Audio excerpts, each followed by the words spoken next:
بسم الله الرحمن الرحيم الحمد لله رب العالمين والصلاة والسلام على أشرف المرسلين وعلى آله وصحبه أجمعين أما بعد.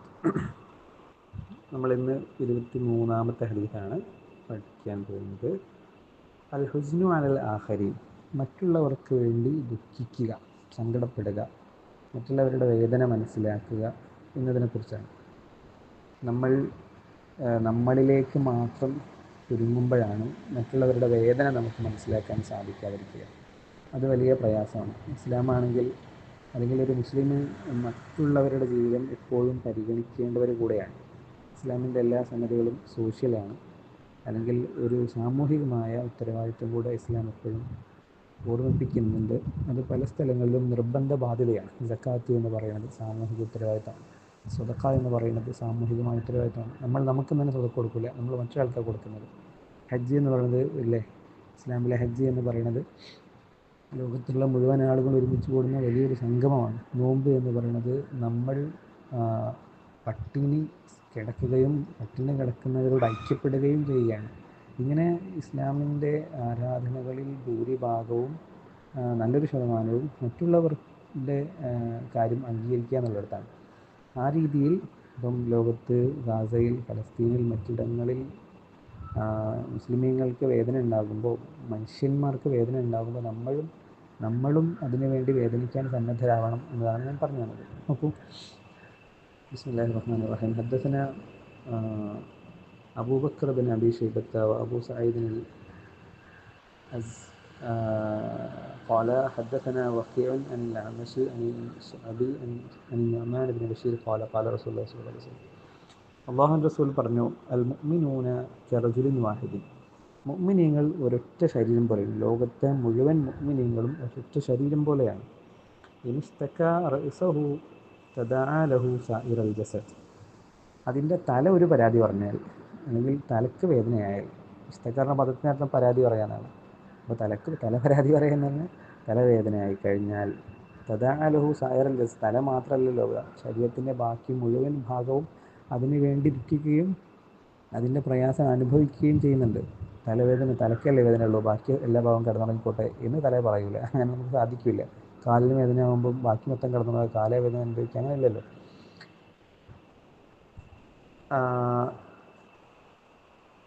അപ്പം മറ്റു അവയവങ്ങളെല്ലാം അതിനോട് താദാത്മ്യം പ്രഖ്യാപിക്കുന്നു, അതിനുവേണ്ടി സപ്പോർട്ട് ചെയ്യുന്നു. നിലയ്ക്ക് ബിൽഹമ്മ വസ്സഹരി, പനി പിടിക്കും, ഉറക്കം പോവും, അല്ലേ? നമുക്ക് പനി പിടിക്കുക എന്നുള്ളത് വലിയ രോഗത്തിൻ്റെ ലക്ഷണമാണ്. അപ്പോൾ നമുക്ക് വേദന വരുമ്പോൾ പനി വരും. അപ്പം നമ്മുടെ തലവേദനയാവുമ്പോൾ തന്നെ ബാക്കിയുള്ള ശരീരത്തിൽ മൊത്തം പനി പിടിക്കുകയും ശരീരഭാഗം മൊത്തം ഉറക്കമൊഴിക്കുകയും ചെയ്യുന്നത് പോലെ ലോകത്തെ മുഅ്മിനീങ്ങൾക്ക് സങ്കടം വരുമ്പോൾ നമ്മൾക്കും സങ്കടം വരികയും അവർക്ക് വേണ്ടി നമുക്ക് ചെയ്യാനാവുന്ന ദുആവും മറ്റു കാര്യങ്ങളും ചെയ്യുകയും വേണം എന്നാണ് നബി ഹദീസിലൂടെ പഠിപ്പിക്കുന്നത്. അടുത്തത് നോക്കൂ, ഖംസു ഹുഖൂഖിൻ, 5 ബാധ്യതകളാണ്. ഒരു മുസ്ലിം മറ്റൊരു മുസ്ലിമിന് ചെയ്യേണ്ട 5 ബാധ്യതകൾ.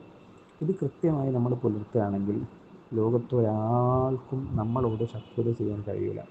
നമ്മളെ അറിയുന്നയാളും നമ്മളെപ്പറ്റി മോശം പറയില്ല. ആ രീതിയിലാണ് 5 ബാധ്യതകൾ ഇസ്ലാമിൻ്റെ ഒരു മുസ്ലിം മറ്റൊരു മുസ്ലിമിനോടുള്ള 5 ബാധ്യതകൾ സംസാരിക്കുന്നത്.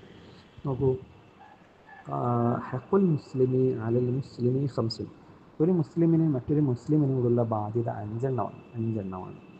ഖാല റസൂലുള്ളാഹി സ്വല്ലല്ലാഹു അലൈഹി വസല്ലം,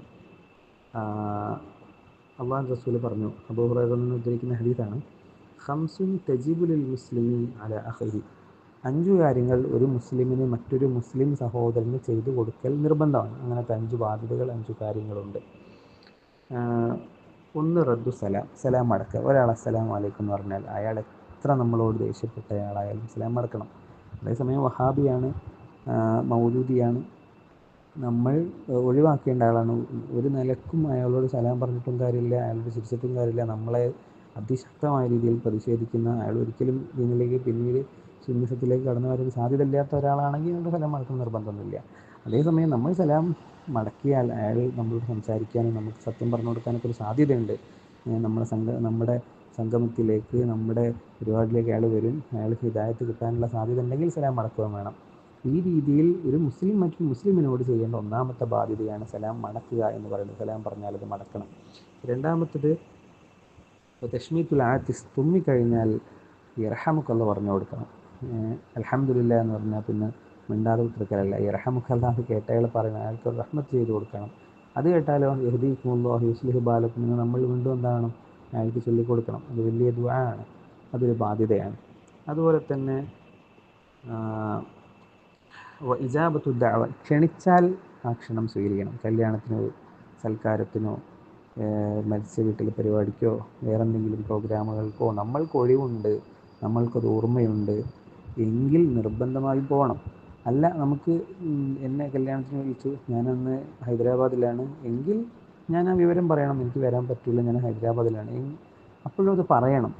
ആ രീതിയിൽ ക്ഷണിച്ചാൽ സ്വീകരിക്കൽ നിർബന്ധമാണ്. പല ആളുകളും അതൊരു പിന്നെ അത് ഫോർമാലിറ്റിക്ക് വേണ്ടി വിളിച്ചതല്ലേ എന്ന് വിചാരിച്ച് പോകാതിരിക്കും. അത് പറ്റില്ല. ക്ഷണിച്ചോ എന്നാൽ ക്ഷണം സ്വീകരിക്കണം. അല്ലെങ്കിൽ മാന്യമായ രീതിയിൽ ഇത് പറയാനുള്ള ഒരു മാന്യത നമ്മൾ കാണിക്കണം. വരാൻ കഴിയില്ല കേട്ടോ, ഇനിയും പ്രയാസങ്ങളുണ്ട്.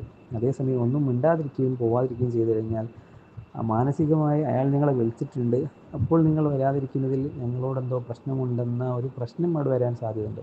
അതുകൊണ്ട് ഏറ്റവും മാന്യമായ രീതിയിൽ അവരോട് പറഞ്ഞ് മനസ്സിലാക്കുകയും വരാൻ പറ്റിയില്ല എന്ന കാര്യം ബോധ്യപ്പെടുത്തുകയും ചെയ്യണം. അല്ലെങ്കിൽ വിളിക്കുമ്പോൾ തന്നെ പറയണം, ഞാൻ നോക്കട്ടോ, വരാൻ പറ്റുമോ എന്നറിയില്ല എന്നപ്പോൾ തന്നെ പറയണം. ഞാൻ വരാട്ടോ എന്നൊക്കെ പറഞ്ഞിട്ട് പിന്നെ പോകാതിരിക്കുന്നത് വലിയ മോശമാണ്.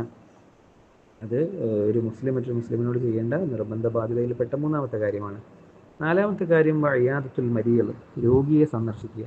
നമ്മുടെ നാട്ടിൽ, വീട്ടിൽ, നമ്മുടെ അയൽപ്പക്കങ്ങളിലൊക്കെയുള്ള രോഗികളെ സന്ദർശിക്കുക. രോഗികൾ എന്ന് പറയുന്നത് അവരെ പാരലൈസ്ഡ് ആയിട്ടുള്ള കിടപ്പിലായ രോഗികളൊക്കെ ആരെങ്കിലുമൊക്കെ കാണാൻ വന്നിരുന്നെങ്കിൽ എന്ന് ആഗ്രഹിക്കുന്ന ആളുകളാണ്.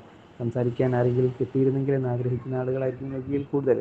രോഗികളെ അടുത്ത് പോയാൽ വേറെ ഒരുപാട് മര്യാദകളുണ്ട് കേട്ടോ. അവിടെ പോയി ഇങ്ങനെ പെറ്റിരിക്കാൻ പാടില്ല, വേഗം പോവുക, ഇവർക്ക് കുറച്ച് വർത്താനൊക്കെ പറയുക, അവർക്ക് ആത്മവിശ്വാസം കൊടുക്കുന്ന, സമാധാനം കൊടുക്കുന്ന, സന്തോഷം കൊടുക്കുന്ന വർത്താനൊക്കെ പറയുക, എന്നിട്ട് വേഗം തിരിച്ചു പോരുക.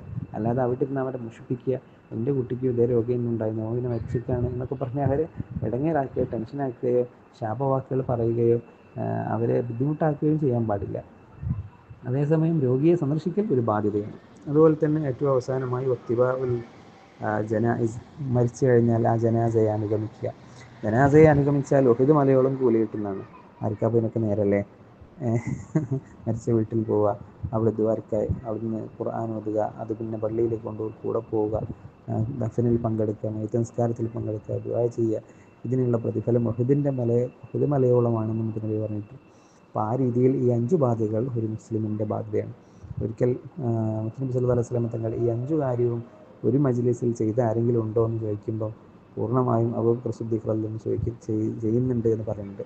അപ്പം മുത്തനബി വെറുതെ പറഞ്ഞതല്ല. ലോകത്തെ മുഴുവൻ ആളുകളുടെ ഈമാൻ ഒരു തട്ടിലും അബൂബക്കറിൻ്റെ ഈമാൻ വേറെ തട്ടിലും തൂക്കി നോക്കിയാൽ അബൂബക്കറിൻ്റെ ഈമാൻ താഴെയായിരിക്കും, താഴ്ന്നു നിൽക്കുമ്പോൾ അത്രയും കനം കൂടുതലായിരിക്കും എന്നാണ്. അപ്പോൾ ഇത്രയും സുന്നത്തുകൾ, ഇത്രയും ബാധ്യതകൾ, ഇത് സുന്നത്തല്ല, നിർബന്ധ ബാധ്യതയാണ്. ഈ ബാധ്യതകൾ ഒരു മുസ്ലിം മറ്റൊരു മുസ്ലിമിനോട് ചെയ്യേണ്ടതാണ് എന്നർത്ഥം.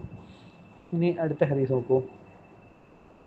സത്രു അയ്യൂബിൽ ഗൈർ, മറ്റൊരാളുടെ ന്യൂനത നമ്മൾ മറച്ചു വെക്കുക. മറ്റൊരാൾക്കുള്ള പോരായ്മകൾ ഇങ്ങനെ നാട്ടുകാരോട് മൊത്തം പറഞ്ഞു നടക്കലല്ല, അല്ലെങ്കിൽ നമ്മുടെ വീട്ടിൽ പറഞ്ഞു നടക്കലല്ല. അത് അയാളോടാണ് പറയേണ്ടത്. അയാളോടും അല്ലേ സ്വകാര്യമായി പറഞ്ഞ് നിങ്ങൾക്ക് ഇങ്ങനെ പ്രശ്നങ്ങളുണ്ട്, അത് നിങ്ങൾ പരിഹരിക്കുകയാണെങ്കിൽ നിങ്ങൾ ഉഷാറാവുമെന്ന് അയാളോടാ പറയേണ്ടത്, അല്ല നാട്ടിൽ മൊത്തം പറയലല്ല.